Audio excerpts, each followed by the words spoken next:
우리 중직자 전도훈련을 시작하도록 하겠습니다. 기도합니다. 하나님께 감사함을 드립니다. 복음을 안다고 하지만 복음이 오직되지 않고 복음이 완전성을 잃어버린 시대에, 이 시대에 복음의 완전성과 성경적 전도운동을 회복하기 위하여 우리를 먼저 택하시고 구별하여 부르셔서 정복의 실현의 여정으로 이끄시는 아버지 하나님께 감사함을 드립니다. 말씀을 통하여 역사하시는 하나님께서 이 시간 주시는 말씀이 나의 말씀이 되고 성취될 말씀이 되며 또한 회복할 말씀이 되어서 현장 곳곳에 하나님의 나라가 세워지고 하나님의 나라 일을 성취할 시스템이 세워지는 말씀으로 역사하여 주옵소서. 살아계신 예수 그리스도 이름으로 기도하옵나이다. 아멘. 우리가 지금까지 쭉 말씀에 흘러왔던 흐름들은 근본이라고 보면 됩니다. 쉽게 말하면 복음과 전도에 대한 근본에 대한 얘기를 조금 나눴습니다. 그러면 지금부터 약 한 10주 동안은 어떤 부분을 얘기를 하겠냐? 개혁에 대한 얘기를 좀 하려고 합니다. 우리가 개혁교단이죠. 이 개혁이라는 말은 영어로는 리폼이라고 얘기를 합니다.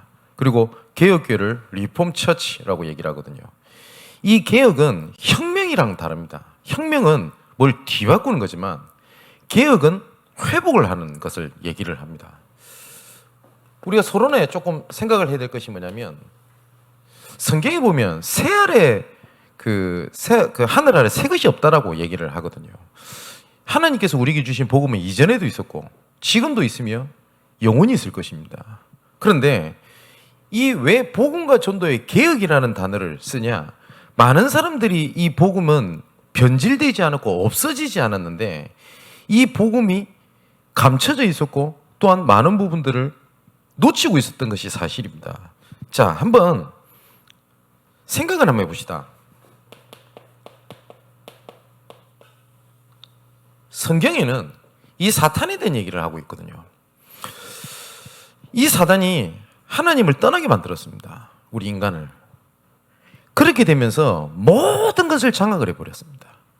원래 하나님께서 인간을 창조하실 때 첫째 날부터 다섯째 날까지 우리 인간이 누릴 수 있는 것을 모든 것을 창조해 주시는 거 놓고 하나님께서 우리에게 하신 말씀이 있습니다. 정복하고 다스리라. 이 땅에 충만하라. 생육하고 번성해라 라고 말씀을 하셨습니다. 그런데 딱 한 가지입니다. 딱 뭐냐? 하나님을 떠나게 되어서 그때부터 어떻게 되냐? 이 사단이 모든 것을 장악을 하는 시대가 돼버린 겁니다. 그래서 문화를 장악을 해버렸습니다. 에베소서 2장 1절에서 2절의 말씀 보니까 허물과 죄로 죽었다라고 되어 있고요. 2장 2절에는 세상 풍속을 쫓고 공중문세 잡은 자를 따라다닌다 라고 성경이 되어 있습니다. 그러니까 이 사단이요, 문화인 것처럼 딱 보이지만은 뭐하고 관련되어 있냐? 이게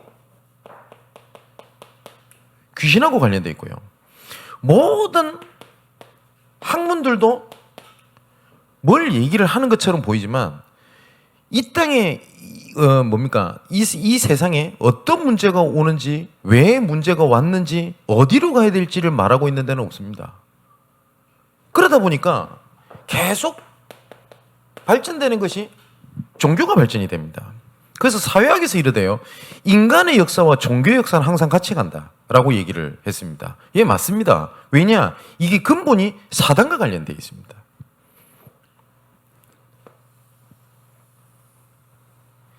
이렇게 사단이 장악을 했던 것이 나중에는 이것이 어떻게 되냐?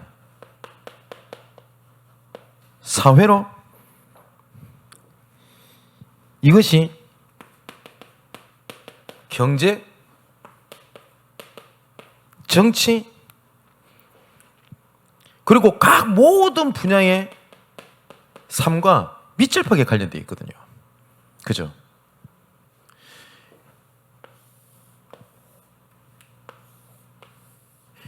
여기서 결국은 뭐가 오냐?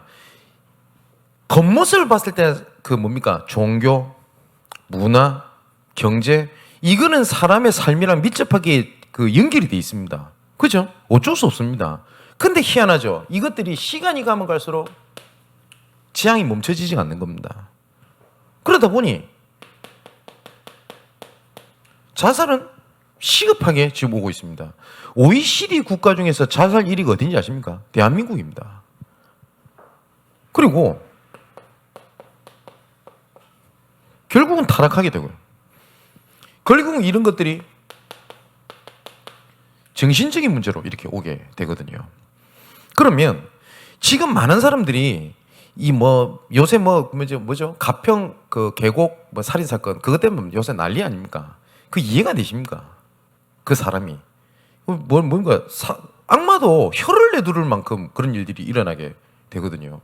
그거를 사회적으로, 학문적으로, 정치적으로, 사회적으로 그 이해가 됩니까? 안 되거든요. 이거를 바꿀 수가 없는 겁니다. 이거를 바꾸려고 하니까 삶, 정치, 사회, 경제 모든 분야에 관련되어 있거든요.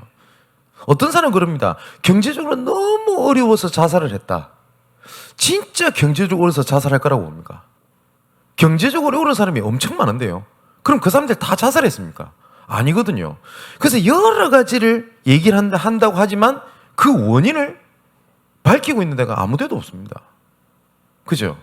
그래서 성경은 얘기를 하고 있는 겁니다. 이 근본이 요 사탄에서 왔기 때문에 요거를 뭘로 바꾸는 거냐? 그리스도로 바꾸는 겁니다. 하나님께서 우리 인간을 창조하실 때 하나님의 형상대로 창조하셨기 때문에 하나님의 형상을 잃어버리고 난 다음에 모든 문제가 오게 된 겁니다. 그래서 이 하나님의 형상을 바꾸는 방법이 도덕윤리가 아닙니다. 열심도 아닙니다. 고린도서 4장 4절에 그리스도는 곧 하나님의 형상이니라 라고 얘기를 했거든요. 그래서 성경은 뭘 얘기하고 있냐? 그리스도를 얘기하고 있는 것이 아니라 그리스도만 얘기하고 있는 겁니다. 그죠? 그런데 왜 복음과 전도의 개혁이라는 단어를 썼냐? 예수는 믿지만 예수로 충분하지가 않은 겁니다. 많은 사람들이 교회를 다니는데 여러 가지 조건 이유가 붙습니다. 이래서 안 되고 저래서 안 되고 이게 필요하고 저게 필요하고 그렇게 얘기를 하거든요. 근데 그 사람들이 예수를 안 믿는 게 아닙니다. 예수를 믿습니다. 근데 예수만이 필요하다는 것이 그것이 없어지는 시대가 돼버린 겁니다. 심지어 어떤 분이 이렇게 얘기하는 얘기를 들었습니다. 나름대로 학자라는 분이 저 사람이 계속 그리스도를 강조하는 거 보니까 저 다락방이구나. 그 말이 됩니까? 성경은 그리스도만 얘기하고 있다니까요. 왜냐?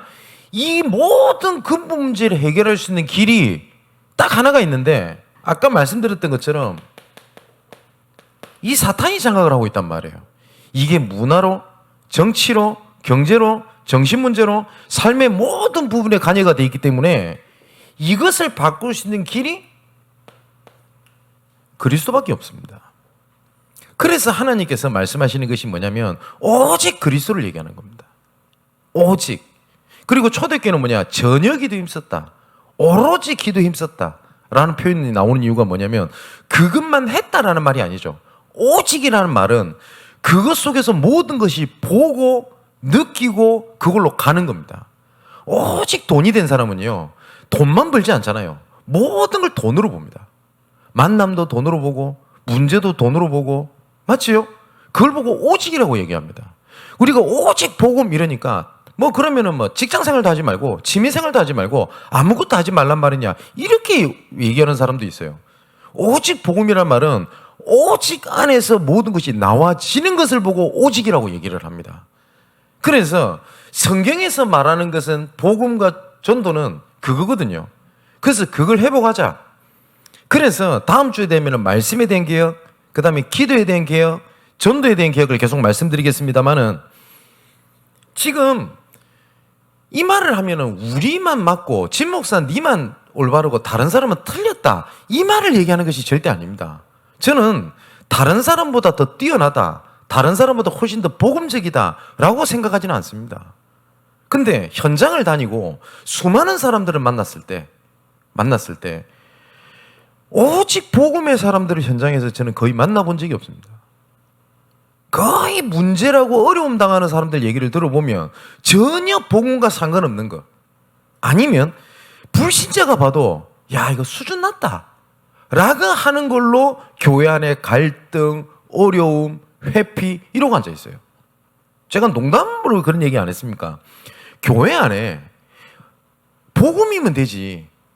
이게 맞니 저게 맞니 내랑 맞니 안 맞니 뭐 정이 가니 안 가니. 불신자들은 그 웃긴 얘기입니다. 그거 그잖아요. 불신자들은요 좀 다투잖아요. 그러면 어떻게 하는지 압니까? 오늘 저녁에 소주 한잔 하자 이래버립니다. 그래서 건배하면서 자 이거 오늘 한잔 하면서 다 터는 거야 이러고 친해져 버려요. 근데 믿는 사람들이 성령 충만 받아가면서 맞니 틀리니 이것이 있니 없니 이래버립니다. 조금 악한 불신자라 할지라도 내 이득을 위하여 필요를 위하여 나랑 맞지 않는 사람도 함께 갑니다. 맞지요? 필요에 의하여. 근데 우리는 복음이 오직이고 모든 것이고 완전하다면서요. 그러다 보니까 제가 언제 한번 통계를 봤는데 우리 대한민국에서 교회가 세워진 것들을 조사를 해보니까 90% 이상이 싸우고 갈라져서 세워진 교회가 90%를 합니다. 우리 대한민국에. 얼마나 부끄러운 얘기입니까? 그죠? 그래서 우리가 개혁이라는 단어를 가지고 지금부터 계속 볼 건데 첫 번째 우리가 찾아야 될 게 있습니다. 복음을 개혁하자는 말이 도대체 뭡니까? 아까 좀 말씀드렸습니다마는 왜 성경은 그리스도만 얘기합니까? 그 이유는 딱 한 가지입니다. 하나님의 형상을 잃어버리고 난 다음에 이 모든 문제가 왔다니까요. 모든 문제가. 뭐 저 사람이 뭐 도덕적으로 문제가 있으니까 저 사람이 벌을 받아니 미안하지만 틀린 말입니다. 뭐냐? 하나님의 형상을 잃어버리고 난 다음에 모든 죄와 저주와 재앙이 왔다고 분명히 성경이 되어 있습니다. 그러면 이것을 바꿀 수 있는 길은 그리스도 외에는 없습니다. 어떤 분들은 이렇게 얘기를 합니다. 복음 한다고 되냐? 저 사람의 삶을 가르쳐줘야지. 굉장히 일리 있어 보이죠? 틀린 얘기입니다. 복음이면 답니다. 아니 목사님 저 사람은 복음인데 왜 저렇게 문제가 많고 왜 저 사람은 계속 방종하고 그렇습니까? 오직 복음의 일 이해를 못하고 붙잡지 못해서 나오는 현상이지 복음인데 안 되고 있는 게 아니라니까요. 그죠? 제가 예전에 우리 랩런트들 신학교 갔었을 때 어떤 분이 특강을 했습니다. 뭐라고 특강을 했냐? 오직 예수 한다고 여러분들이 인생 성공하는 거 아니다. 뭐 해야 된대요. 굉장히 일리 있어 보이죠? 근데 그 복음을 진짜 오해한 겁니다. 뭐냐? 복음 안에 규모가 있고 복음 안에 최선이 있고 복음 안에 참된 갱신이 있는 겁니다. 복음 바깥에서는 참된 것은 아무것도 나올 수가 없어요. 근데 너희들은 복음을 알지만 그걸로 안 되니까 뭘 다른 거 해야 된다. 그게 틀린 말입니다. 맞지요? 분명히 바울은 나중에 좀 말씀드리겠습니다만은 뭐라고 얘기를 하냐? 갈라디아서 이렇게 얘기를 합니다. 내가 전하는 복음 외에 다른 복음을 전하면 너희 저주받을 거다라는 표현까지 써요. 바울이. 왜 그런 표현을 쓰냐면 그때 당시에 뭐 고린도 교회, 뭐 모든 로마 교회, 갈라디아 교회 다 있었던 문제가 하나가 있었어요. 갈등이. 뭐냐면 교회 안에 유대인으로 있다가 기독교인이 된 예수 믿게 된 부류가 있고요. 이방인으로 있다가 예수 믿은 부류가 있습니다. 그러니까 유대인으로 있다가 예수 믿는 사람들이 하는 주장이 그겁니다. 예수 믿고 구원받는 건 맞다. 그런데 전통, 제도 이거 지켜야 되지 않겠냐. 이거였고요. 또 극단적으로 또 가서 이방인으로도 예수 믿는 사람들은 어떻게 나왔냐. 그거 다 끝난 거 아니냐. 즐기면서 살면 된다. 이렇게 얘기가 나온 거예요. 특히 고린도 교회 같은 경우는 이렇게 얘기가 나온 겁니다. 보고만 해서 다 끝났으니까 성적인 이런 문제 뭐 필요하냐 이렇게 나온 거예요. 그래서 실제로 고린도 전후서를 읽어보면 실제로 근친상간이라는 이 내용을 바울이 언급하는 장면이 나옵니다.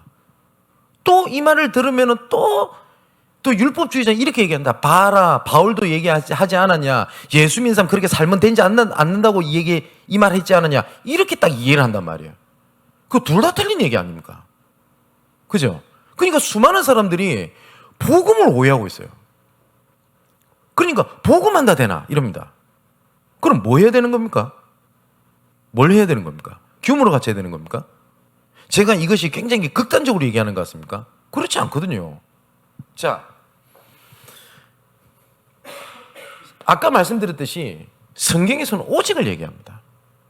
오직을 얘기한다는 것은 이 안에 모든 해답이 있다는 말이고요.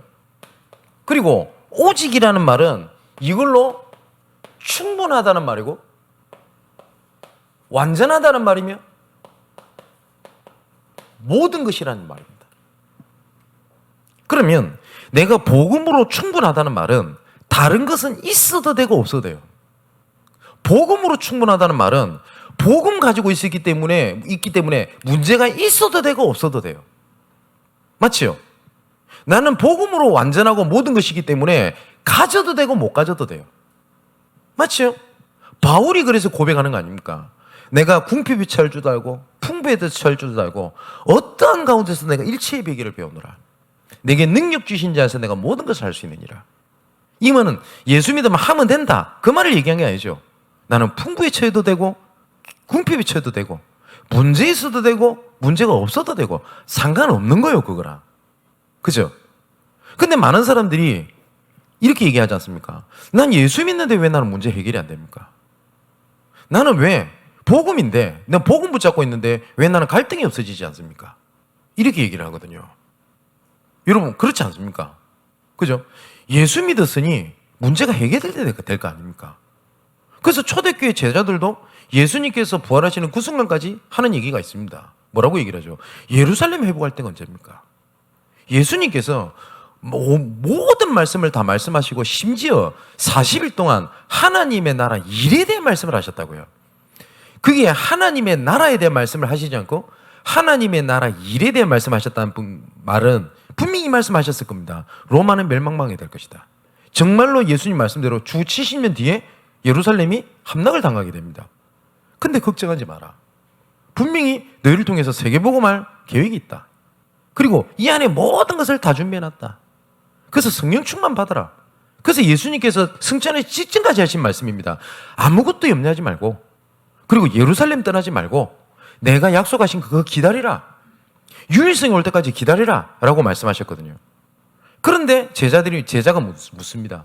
어떤 제자인지는 이름이 나오지 않지만 여러 가지 예측컨대 빌립 사도일 가능성이 큽니다. 이 사람은 민족주의자거든요. 예, 아멘. 그런데 예루살렘 회복할 때가 언제입니까? 우리 식으로 하면 뭔지 압니까? 전도 운동하자. 아멘. 세계복음 하자. 아멘. 렘넌트 운동하자. 아멘. 근데 언제 내 문제 해결될 건데요? 이걸 얘기를 하는 겁니다. 여러분, 이게 성경에 나오는 얘기지만 우리 지금 현장에서 있는 얘기 아닙니까? 그죠? 그래서 하나님께서 이 오직 속에 있으라. 그래서 지금 계속 우리 강단에서 제가 계속 강조하는 게 뭡니까? 그 흐름 속에 있으라. 이 말을 이해 못해요. 그러면 반드시 따라오는 게 있습니다. 뭐냐? 하나님의 유일성이 오게 됩니다. 뭐죠? 하나님의 증거를 주시겠다 이 말입니다. 분명히 하나님은 살아계시기 때문에 하나님께서 살아계신 증거 올 때까지 예루살렘 떠나지 말고 내가 약속한 것을 기다리라 라고 말씀하셨습니다. 그러면 또 이렇게 얘기를 합니다. 목사님, 저 복음한 지 10년 됐는데요. 신앙생활한 지 20년 됐는데요. 그게 중요한 게 아니지 않습니까? 그죠? 그 유일성을 기다리게 되면 반드시 증인이 되게 하시는 재창조의 하나님께서 증거를 주시겠다고 약속을 하셨습니다. 이건 뭐죠? 영적 흐름을 바꾸는 겁니다. 전 세계를 다니다 보면 단 한 번도 이 올바른 오직이라고 하는 복음이 증거되지 못한 국가들이 되게 많아요. 제가 몇 년 전인지 제가 정확히 기억나지 않는데 모스크바, 요새 러시아 전쟁 때문에 난리잖아요. 근데 모스크바에서 제가 그 전도 캠프를 진행을 하게 됐는데 그때 류광수 목사님께서 저한테 하셨던 말씀이 있습니다. 그리고 이후에도 좀 말씀하셨는데 단 한 번도 러시아에 올바른 복음이 증거된 적이 없다. 이렇게 단언을 하시더라고요. 근데 러시아 전교회가 98% 복음회율을 자랑했습니다. 그죠?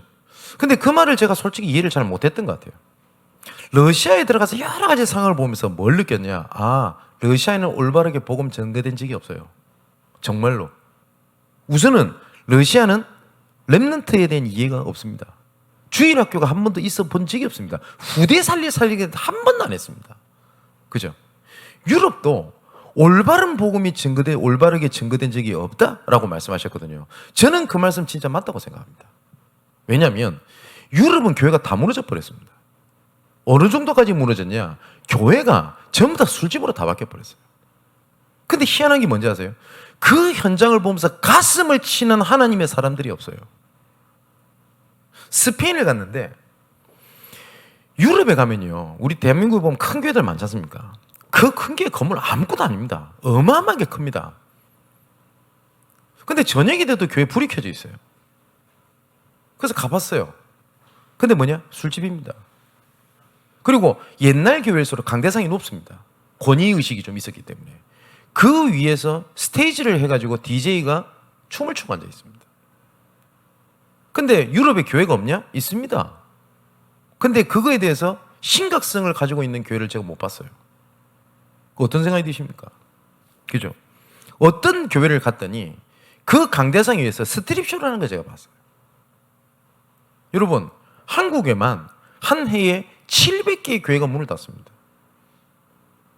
매년 2차례 노회를 합니다. 우리 교단에서도. 모든 전국에 있는 교회는 다 합니다. 우리 교단도 노회라면 노회 찬료가 나오겠죠. 여기 보면 이번 해기에 어떤 교회가 문을 닫았다 라는 게 계속 올라옵니다. 여기에 가슴을 치는 교회들을 제가 못 봤어요. 한 번은 제가 우리 교회는 아닙니다만은 제가 진짜 어떤 교회 중직자한테 화를 버럭 낸 적이 있습니다. 아마 이 영상을 보실 수도 있다고 저는 생각을 합니다. 뭐냐니까 교회가 열악해요. 그래서 교회를 옮긴 겁니다. 오케이, 그것까지 이해합니다. 왜냐? 교회에 뭐 은혜 받으려고 갈 수 있겠죠. 근데 이분이 계속 얘기하는 게 있습니다. 그 교회 상처가 있겠죠. 예, 충분히 있을 수 있다고 생각을 합니다. 그죠? 근데 이분이 계속 얘기하는 게 뭐냐면 그 교회는 문을 닫아야 된다는 거예요. 그러니까 이분이 역사적 사명이 뭐냐? 그런데 은혜 못 받고 복음 아닌데 그 교회에서 아무것도 모르고 무지하게 있는 저기 있는 교인들을 빼내는 게 자기 사명이에요. 우리 교단입니다. 얼마나 화가 나는지. 그래서 제가 이런 말씀을 드렸어요. 만일에 내가 섬기고 있는 교회가 10,000명, 20,000명, 30,000명이 모였어요. 주변에 있는 지역교회가 다 죽어버렸어요. 그럼 그때 어떻게 되는지 압니까? 흑암이 지역 현장을 다 장악을 해버립니다. 근데 내 교회 이러고 앉아 있습니까? 실제로 오직을 안 하는 시대가 돼버렸단 말이에요. 그죠? 그래서 하나님께서 지금 우리에게 계속 말씀하시는 게 있습니다. 우리 강단에서도 계속 하나님 주신 말씀이 뭡니까? 오직 유월절 속으로 들어가라. 거기서 나오지 말라는 겁니다. 오직이라는 말을 다른 말로 갈라디아 2장 20절입니다. 내가 그리스도 함께 십자가 못 박혀 죽었나니 그런즉 이제 내가 사는 것이 아니요 내 안에 사신 그리스도께서 사신 것이라. 복음에는 나라는 단어가 필요 없어요. 복음은 맞는데 그래도 내가 힘들고, 여러분 힘든 걸 제가 무시하는 얘기가 아닙니다. 하나님 보실 때 이런 가운데 우리를 오직 하라고 하는 것은 버티라 이 말이 아닙니다. 시대적인 하나님의 사명이고 천명입니다. 자, 이래 놓고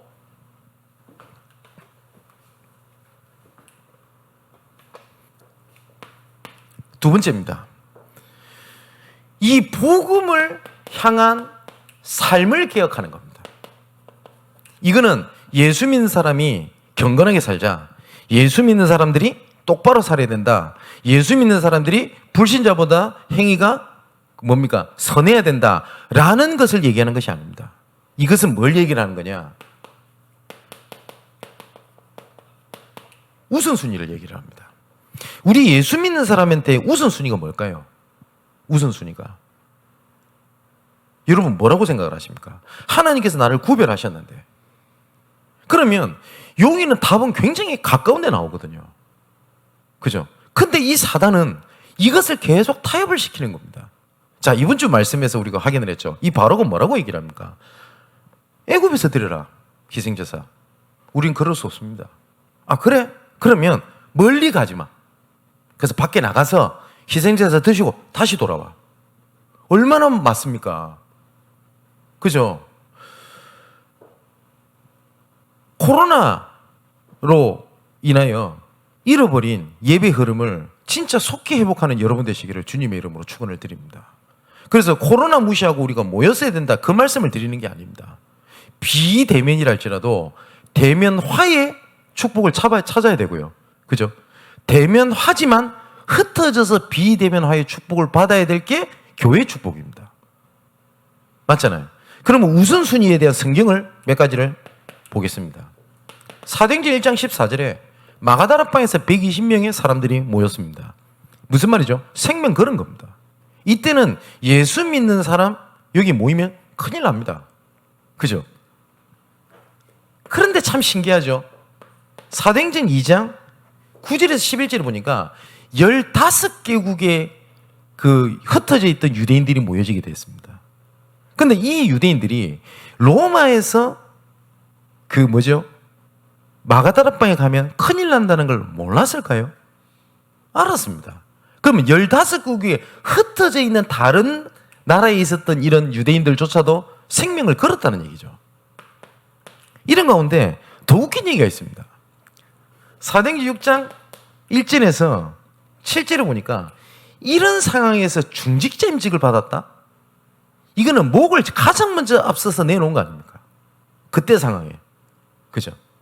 우리 사랑하는 우리 중지자 여러분, 내가 중직자로 임직을 받았다는 것을 정말 가볍게 생각하시면 안 됩니다. 어쩌다가 내가 중직자가 됐다? 아닙니다. 목사님이 하라고 해서 했다? 혹시 그렇다 할지라도 중직자는 그렇게 세워지지 않습니다. 중직자는 하나님께서 세우신 겁니다. 근데 초대교회 중직자는 어땠냐? 목을 가장 먼저 앞장서서 내놓은 겁니다. 자, 보십시오. 사도행전 7장 1절 60절에 스데반입니다.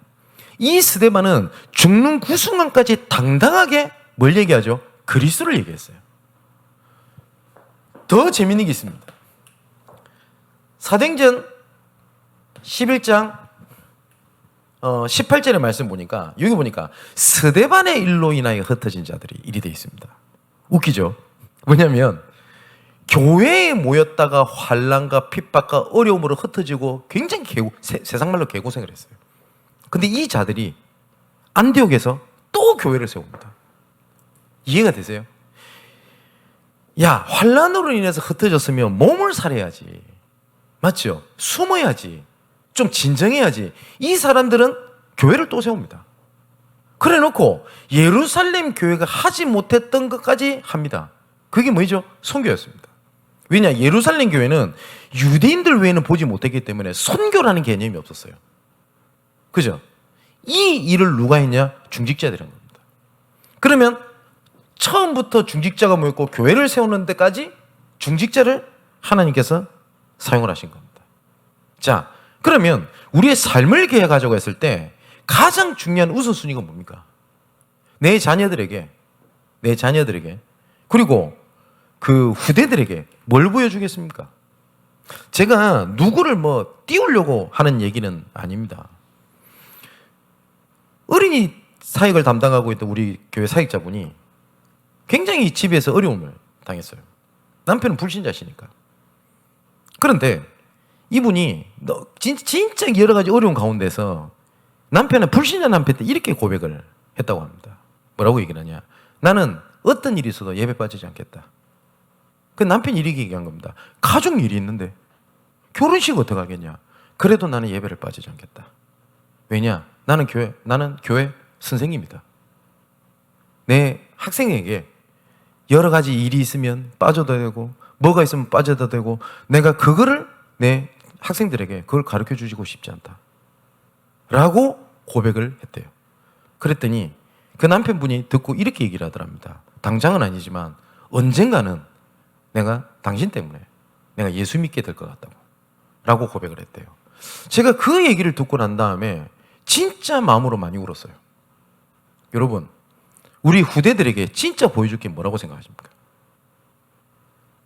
우리가 뭘 잘하자라는 얘기가 아니잖아요. 우리 후대들이 봤을 때 진짜 복음이 저런 거구나.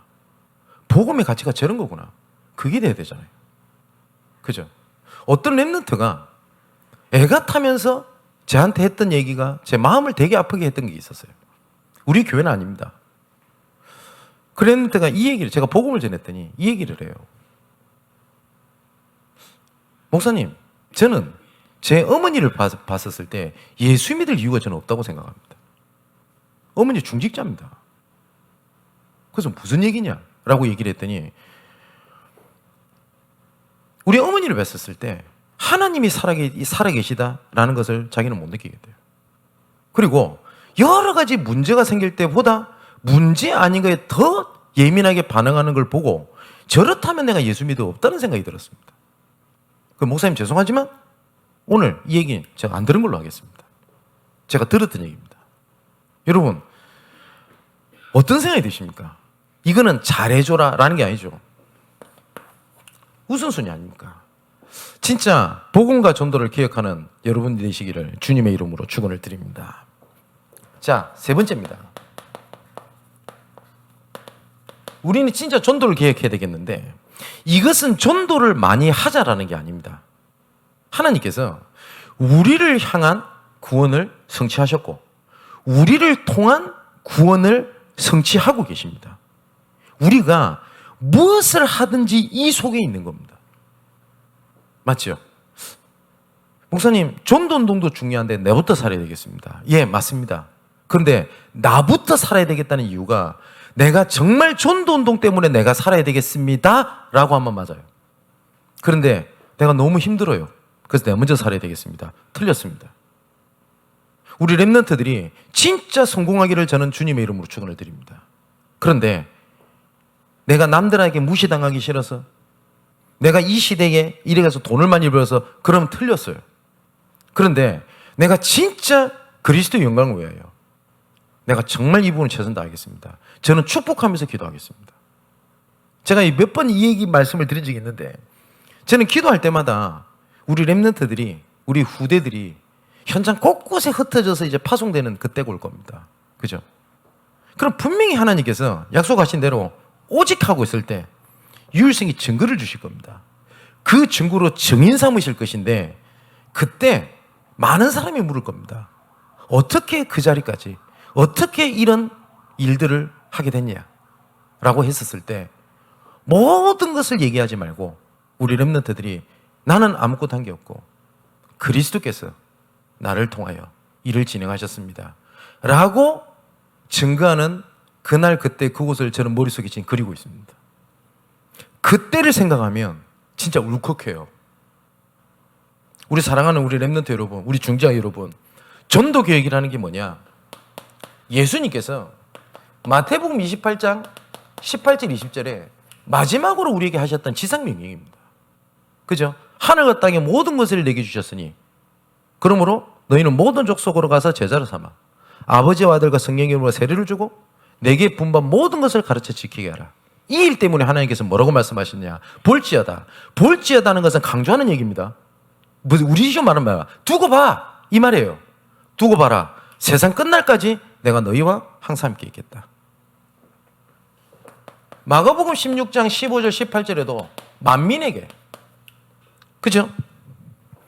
또 요한복음 21장 15절 18절에는 내 어린 양을 먹이라, 내 어린 양을 치라. 후대에 대한 얘기를 하셨습니다. 또 사도행전 1장 8절에 오직 성령이 내 임하시면 너희가 권능을 받고 예루살렘과 온 유대와 사마리아 땅끝까지 이르러 내 증인이 되리라 하시니라.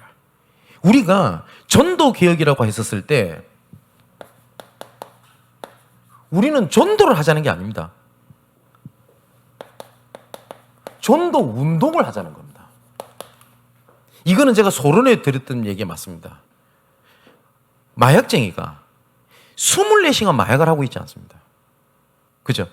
근데 오직 마약하는 친구는요, 뭐든지 약과 관련돼서 다 봅니다. 우리가 어두침침한 데 가면 겁 많은 사람은 여기 진짜 분위기 안 좋다 그러죠. 약쟁이들은 숨어서 하면 되겠다 이리 보입니다. 다 뭐든지 뭐 하려고 연결돼서 보이냐? 전부 다 약과 관련돼서 보여요.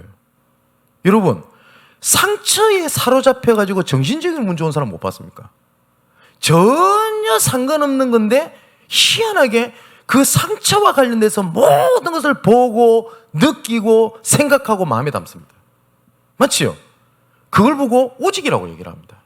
그러면 우리가 전도 운동하자는 거는 전도만 계속 하고 다니자는 말이 아니잖아요. 모든 것이 뭐하고 관련돼 있어야 되는 거냐? 전도하고 관련돼 있으면 돼요.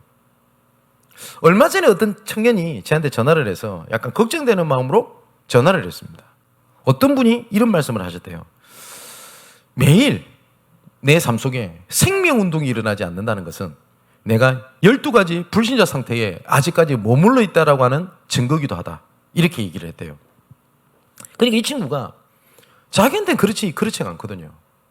그게 나는 아직까지 나는 아직 이 문제에서 못 빠져나온 거 아닌가. 이런 고민이 쌓인 거예요. 그래서 제가 그 말을 듣고 웃으면서 어떤 분이 그 말씀을 하셨는지 모르겠는데 그 말씀하셨던 배경과 이유는 이해는 된다. 약간 표현이 좀 강할 뿐이지. 그래서 제가 약간 이 친구를 좀 편들기 위해서 제가 그 얘기했어요. 그분한테 한번 물어봐라. 매일마다 그럼 그렇게 되느냐고. 아마 아닐걸? 그런데 한번 생각해보자. 내가 모든 현장에서 전도를 하고 사람을 살릴 수 있는 일을 할 수 있겠냐? 나는 못한다. 그리고 바울도 나는 그렇게 했다라고 얘기하지 않았다. 근데 내가 못하는 어떤 전도자가 못하는 부분을 필요한 부분을 채워주고 있다. 그럼 그게 생명운동과 관련되어 있다. 그러면 나는 24시간 전도운동하는 사람이 맞다.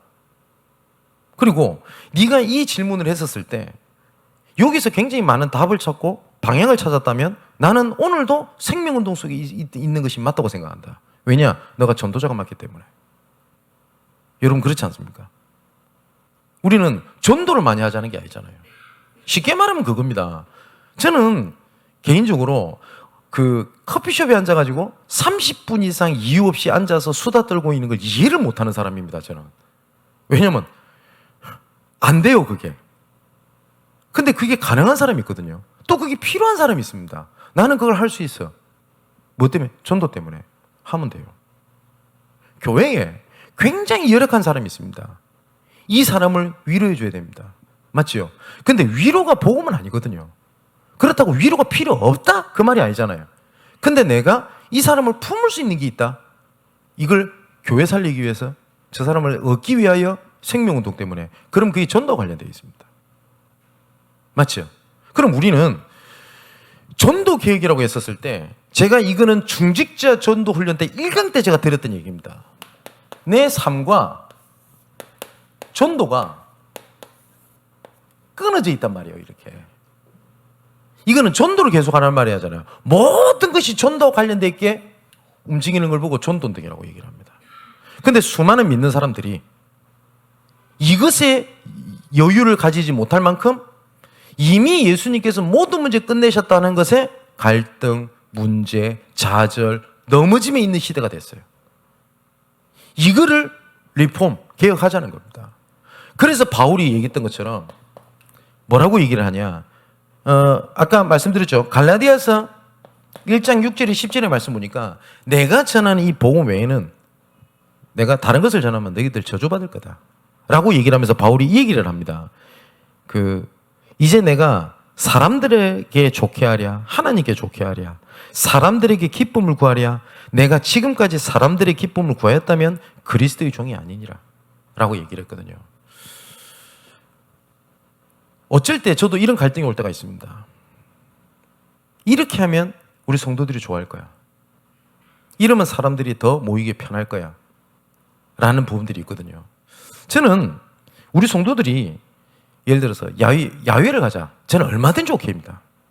얼마 전에 뭐 또 이런 얘기가 있었어요. 오후 예배 때 뭐 말씀 이런 거 하지 말고 찬양 축제처럼 이런 예배도 들으면 좋지 않겠냐고. 얼마든지 기획 짜라 그랬어요. 난 무조건 오케이. 그런데 저 개인 중심은요. 예배만 가지고 딱딱하고 좀 분위기가 그러니까 친목회도 필요하고 뭘 해야 될 것 아닙니까? 저는 생명국으로 반대입니다. 성경에 말씀으로 예배로 부족해서 딴 거 했다? 저는 본 적이 없어요. 뭐든지 하겠다. 저는 오케이라니까요. 이번 주는 선교 헌신 예배입니다. 그러면은 사회를 우리 선교부에서 보고 여러 가지 영상 오케이입니다. 저는 무조건 오케이입니다. 그리고 우리 성도들이 뭐 하겠다? 무조건 오케이입니다. 그러니까 뭐 하겠다 이러면 통보만 해주시면 돼요. 단 한 가지만 딱 통보하면 됩니다. 예수가 그리스도가 아니다. 이것을 한번 증명해 보기 위한 모임을 하겠다. 이러면 꼭 보고하십시오. 예, 제가 결박기도 해드릴 테니까. 근데 그거 아닌 이상 상관없어요. 목사님, 우리 부서에서 뭐 이렇게 저렇게 하는데 목사님한테 미리 보고 드리지 않고 상관없어요. 하시면 돼요. 단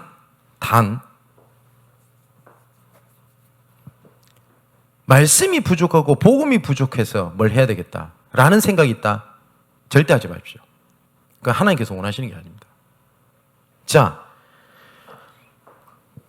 바울이 고린도전서 9장 1절에서 27절의 말씀 보니까 특히 16절에 이렇게 얘기를 하죠.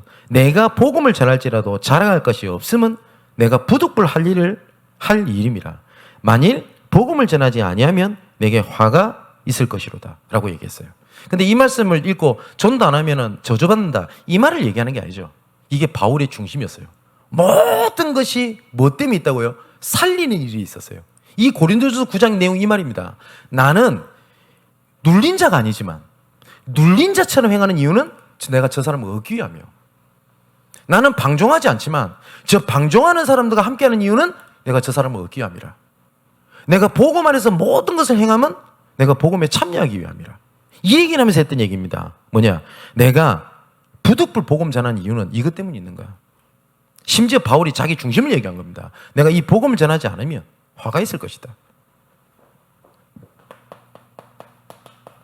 잘 아시다시피 에스겔서 3장 17절에서 21절에 보니까 하나님께서 뭐라고 말씀하셨냐면 그 피값을 너 손에 찾겠다 안 합니까? 그죠? 그럼 한번 생각해 봅시다. 이 지역에 예수님께서 오셨어요. 만일에 이 지역에 진짜 그리스도를 듣기로 예비되어 있었는데 그 사람한테 복음을 못 전했다. 그러면 요 근처에 있는 사입이나 아니면 종교생활하는 사람한테 가서 니 왜 그랬어? 라고 하나님께서 책임을 묻지 않습니다. 맞죠? 얘들도 줄 게 없어요. 그죠? 근데 하나님께서 우리에게 줄 걸 주셨는데 이걸 못하고 있었다 하면 얘기가 달라지는 겁니다. 그렇겠죠? 그거를 진짜 찾아야 됩니다. 이거는 전도에 대한 열의를 가지자 아니면 전도에 대해서 열성을 가지고 하자라는 말씀을 드리는 게 절대 아닙니다. 복음은, 전도운동은 분위기로 하는 게 아니에요. 이번에 전도훈련을 했더니 우리 교회가 이제는 전도할 분위기가 됐다. 나쁜 건 아닙니다만은 분위기로 전도운동 하는 게 아닙니다. 그럼 초대교회는 어제 만났던 사람이 오늘 복음 전하다가 죽어가는데 딱 분위기 좋네. 전도운동 해야 되겠다. 이랬어요. 전도운동은 분위기로 하는 게 아닙니다. 전도운동은 언약으로 하는 겁니다. 그죠? 언약 붙잡는 여러분 되시기를 주님의 이름으로 축원을 드립니다. 자, 조금 지우고 이제 결론을 좀 말씀을 좀 드리겠습니다.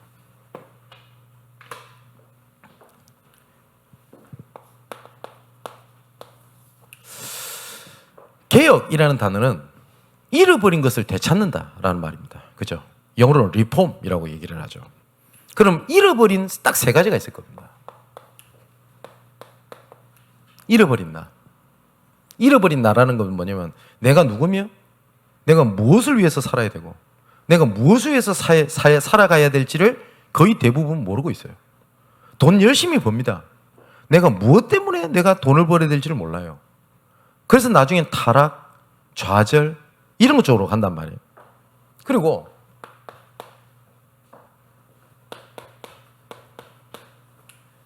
만남입니다. 거의 세상살이에서 그리고 교회 안에서 가장 어려운 게 뭡니까? 우리 교회에 뭡니까? 우리가 예배를 드리는데 저 구청에서 아니면 다른 곳에서 굉장히 핍박을 한다. 그러면 우리 교회가 어떻게 보면 똘똘 뭉칠걸요. 이 일 때문에. 근데 이 사단이 그걸 알기 때문에 뭘 하냐? 느헤미야서에 보면 성벽을 재건할 때 사단이 딱 건드리는 게 첫 번째는 외부 공격이었습니다. 그런데 정말 이스라엘 백성들이 똘똘 뭉칩니다. 근데 나중에 딱 사단이 건드리는 게 뭐냐? 내부 갈등을 딱 건드려요. 사람한테 제일 어려운 게 만남입니다. 그래서 아닌 말로 개면 잡아먹겠는데 사람이라 잡아먹지도 못하잖아요. 그죠? 그런데 하나님께서 이 만남을 통한 어마어마한 계획들이 현장에 널려 있습니다. 자, 사도행전을 보면 이 바울이라고 하는 이 전도자를 통해서 수많은 사람들을 하나님께서 갖다 붙입니다. 데살로니가의 디모데, 그죠? 빌립보의 루디아, 데살로니가의 야손, 그리고 고린도의 브리스길라 부부, 그리고 에베소에는 두라노 손에 있는 제자들, 로마서에는 로마서 심정 일꾼들, 이런 사람들을 통해서 하나님께서 정복을 실현하셨습니다. 그러면 이 안에 모든 그 응답이 다 있다는 얘기입니다. 근데 점점점 이 시대가 개인주의가 돼가지고 이 만남들이 다 깨져버렸어요. 그죠? 요새는 이웃사촌이라는 말이 어색할 만큼 사회가 돼버렸지 않습니까? 세 번째는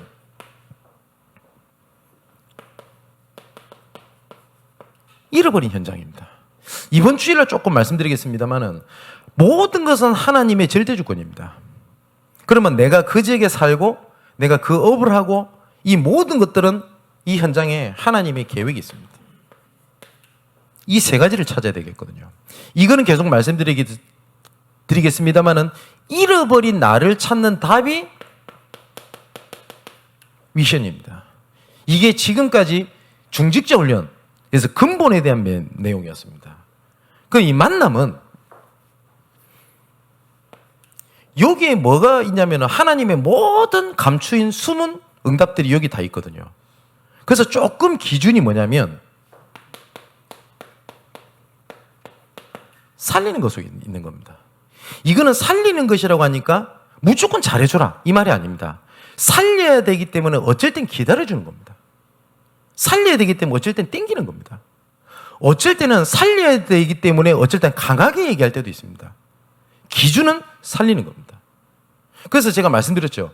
정복이라는 단어가 밟고 일어선다. 이것도 정복입니다. 근데 너도 살고 내도 사는 걸 보고 정복이라고 합니다. 그럼 우리가 말하는 정복의 시련은 너가 살고 내가 살고 지역이 사는 겁니다. 자, 다락방에 대한 정의가 뭐죠? 내가 있는 지역에 하나님의 계획이 있음을 알고 말씀 운동을 일으켜 예수 생명, 예수 능력하는 것, 이걸 보고 다락방이라고 얘기를 합니다. 근데 거의 대부분이 문제라고 하는 것에 잡혀가지고 내가 있는 계획들이 없어요. 이걸 다 놓치고 삽니다. 그래서 사단을 알기 때문에요, 이 문제를 계속 속이는 이유가 딱 한 가지라니까요. 왜냐하면 하나님의 자녀가 문제로 결단코 망하지 않습니다. 사단도 압니다. 근데 왜 속일까요? 이거 놓치게 만드는 겁니다. 뭘로? 복음개혁, 전도개혁을 막으려고 하는 겁니다. 자, 우리가 개혁하자라고 하는 것은 이전부터 하나님께서 복음과 전도에 대한 해답을 이미 말씀을 통해 다 주셨어요. 이것을 회복하자는 겁니다. 정말 개혁의 주인공 되시는 여러분 되시기를 주님의 이름으로 축원을 드립니다. 기도하겠습니다. 복음을 몰라, 그리고 복음을 향한 계획, 복음에 대한 흐름을 몰라 방황하는 잃어버린 나를 찾는 시간 되게 하여 주시옵소서. 지금까지 갈등 문제 속에 어려움 당하고 있는 자들에게 잃어버린 만남을 통한 제자운동의 답을 찾는 시간 되게 하여 주시옵소서.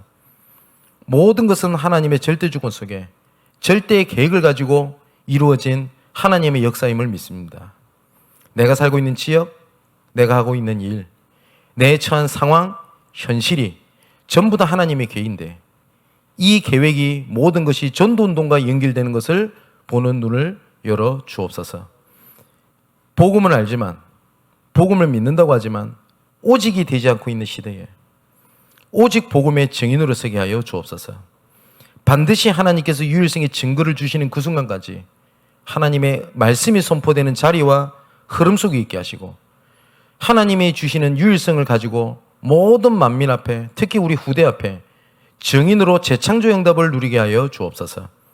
개혁을 시작하신 하나님께서 마지막 날까지 이루실 줄을 확신합니다.